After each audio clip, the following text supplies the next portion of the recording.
natin ang ating minamahal na Pangulo kasama si Mayor Isko Moreno na magtungo sa rice distribution area para sa pamamahagi ng bigas para sa Maynila.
Bilang bahagi ng programa, pangungunahan ng ating Pangulong Ferdinand R. Marcos Jr., kasama sina City Mayor Francisco M. Domagoso, Vice Mayor Angela Le Atienza at Teresita C. Cozon, Vice Chairperson ng SM Investments Corporation, ang pagbisita sa itinilagang distribution area upang personal na saksihan ang validation at pamamahagi ng 1,000 sako ng bigas sa mga manggagawa mula sa retail, janitorial, security, maintenance at food service sectors. Ang biyayang bigas ay bahagi ng inisyatiba ng administrasyon ni Ferdinand R. Marcos Jr. na naglalayong magbigay ng agarang tulong sa mga pamilyang apektado ng pagtaas ng presyo ng bilihin. Inaasahang makikinabang dito ang humigit kumulang 80,000 pamilyang Manilenyo kasabay ng pagsuporta sa lokal na mga magsasaka.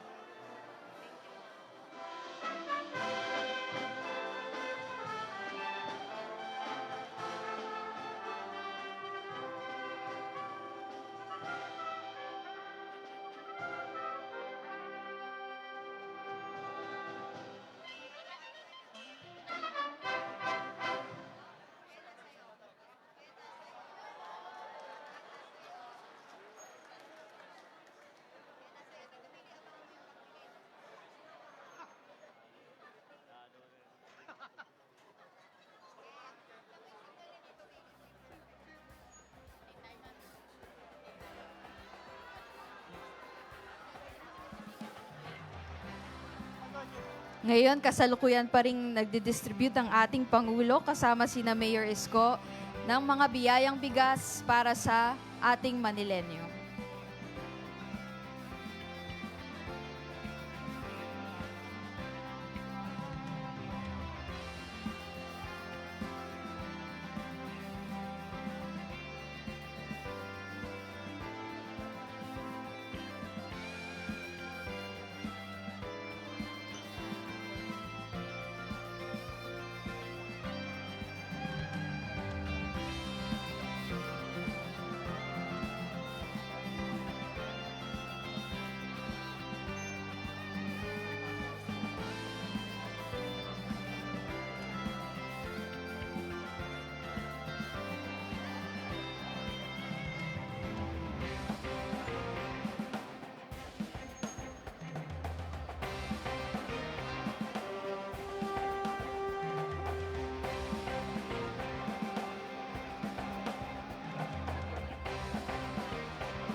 Ngayon, nasasaksihan pa rin po natin ang pamamahagi ng bigas para sa City Manila affiliates.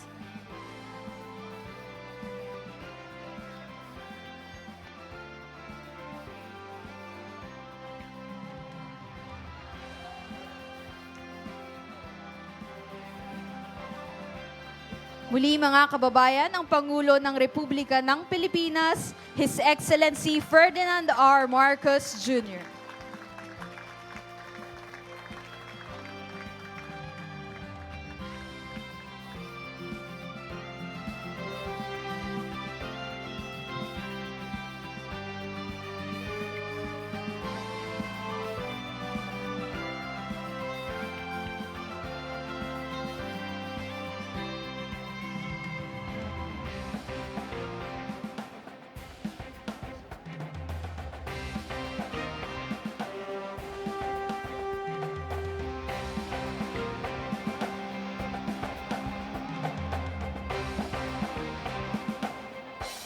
Maaari na po tayong umupo. Magandang umaga po sa ating lahat. Tayo ay nagtitipon-tipon ngayong araw para sa pamamahagi ng biyayang bigas para sa Maynila.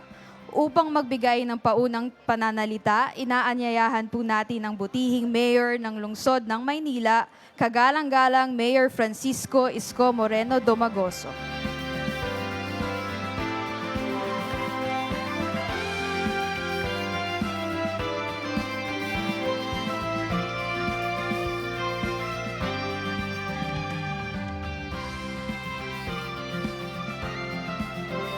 Salamat.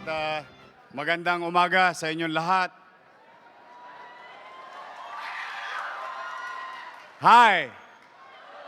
Hello. Good morning. The sun shine again in Manila for our workforce in the city of Manila. Masaya ako para sa inyo mga manggagawa na tagalungsod kung saan ang ating Pangulo ay naglagak 2 months ago sa City Government of Manila ng 286 million pesos. At ayon na rin sa direktiba ng Pangulo na tulungan naman yung kayong mga nagbabayad ng buwis. Kaya ito po personal choice niya. Kaya natutuwa naman kami, hindi lang ho ito mangyayari sa Maynila. Mangyayari po ito sa buong bansa dahil sa Local Government Support Fund na binibigay ng Office of the President. Kaya, Mr. President, bago ko po kayo pakilala, buong kababaang loob, taos puso po kaming nagpapasalamat on behalf of the people of Manila. Thank you very much in these struggling, challenging times that you're helping the people of Manila. Maraming salamat po.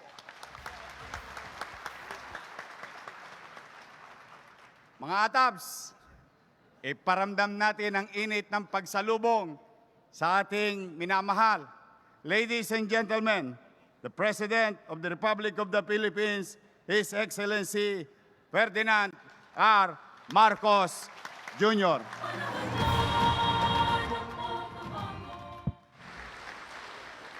Maraming salamat sa ating butihing Mayor, Mayor Isko, sa iyong pagpakilala at saka sa lahat ng kanyang magandang salita sa ngayong umaga na ito. At magandang umaga po sa ating mga kababayan. At nandito po tayo upang witnessin yung pagbigay natin ng biyayang bigas. Ito ay nandito sa Maynila, ay hindi, kagaya ng sinabi ni John May, hindi naman dito lang sa Maynila ito. Ito ay gagawin natin sa buong bansa. Nauna lang ang Manila, dahil mabilis gumalaw ang Office of the Mayor dito sa Maynila. Kaya lagi silang nauuna, silang laging pagka nagbubukas kami ng programa, nauuna sa sinasabi ko, sino yung handa? Sino yung ready? Maynila, pwede na raw bukas. O yan, di punta na ako sa Maynila. Ito po, alam niyo po, itong programa na ito ay aming ginawa dahil ay talagang tinutugunan natin ang lalong-lalo na lahat ng mga kababayan nating nangangailangan ng lahat ng mga iba't ibang bagay. Ngunit ang nangunguna dyan ay yung pagkain. At sa pagkain, tayo mga Pilipino, ay pag pinag-usapan ng pagkain, kailangan bigas. At yung ulam, siguro mas madali na yun. Basta't may bigas, buhay na tayo. Kaya ginawa po namin ay gumawa tayo ng programa para nga tiyakin na lahat ng ating mga kababayan ay kahit papaano may kinakain.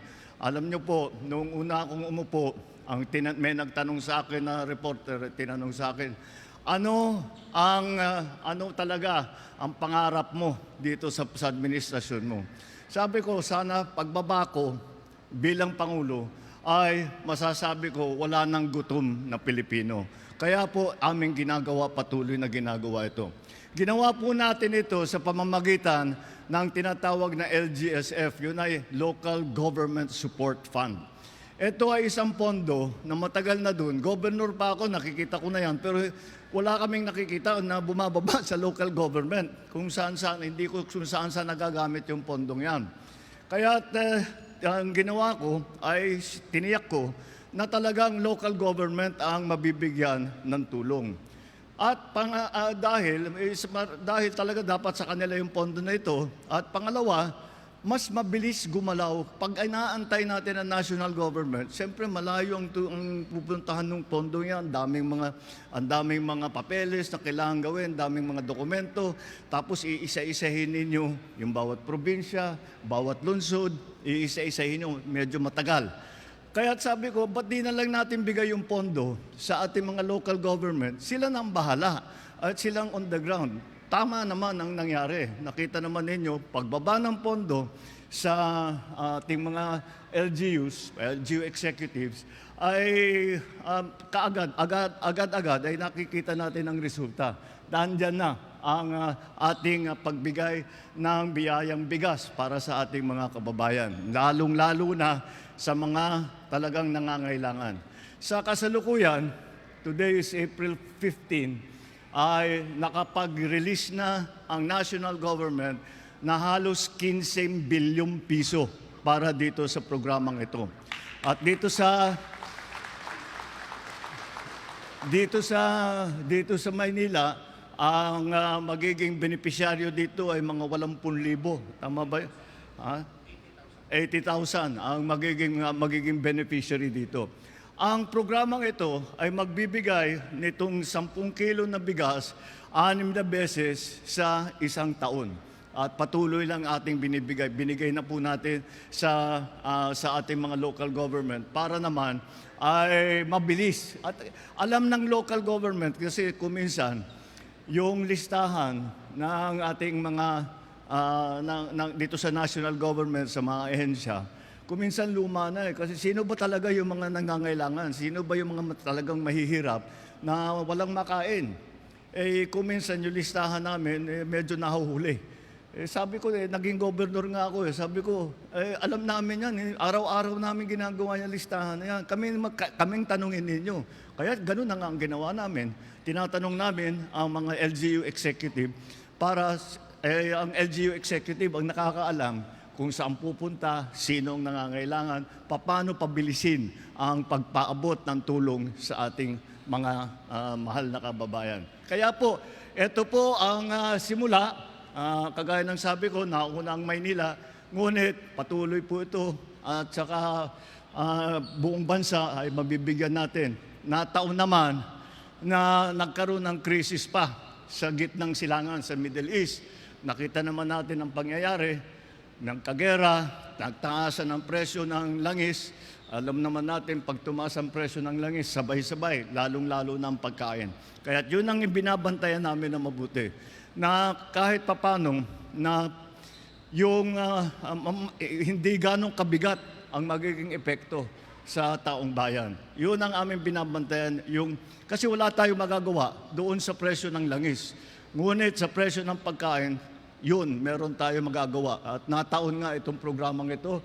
At sana po, ipapagpatuloy nga natin ito. Sana po, ito'y makatulong sa ating mga kababayan. Sana po, ay kahit papaano, matupad ang aking pangarap na pagbabako bilang Pangulo, wala na pong gutom na Pilipino. Maraming salamat po. Magandang umaga po sa inyo lahat.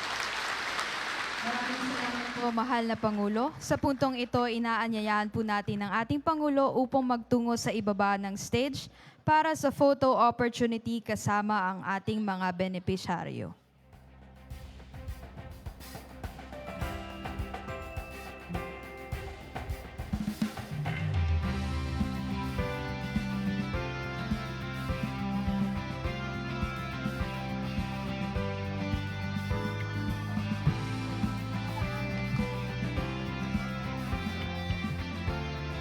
Ready?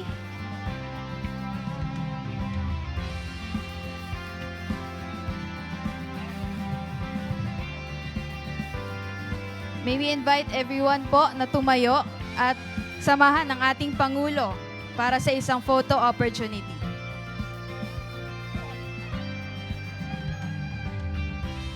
Ready? 1, 2, 3. Maraming salamat po muli, mahal na Pangulo. Muli, mga kababayan, ang Pangulo ng Republika ng Pilipinas, His Excellency Ferdinand R. Marcos Jr. Panahon na ng pagbabago, dahil sa ito ay kinakailangan. Tayo na magtulong-tulong na maunlarin ang mahal nating bayan.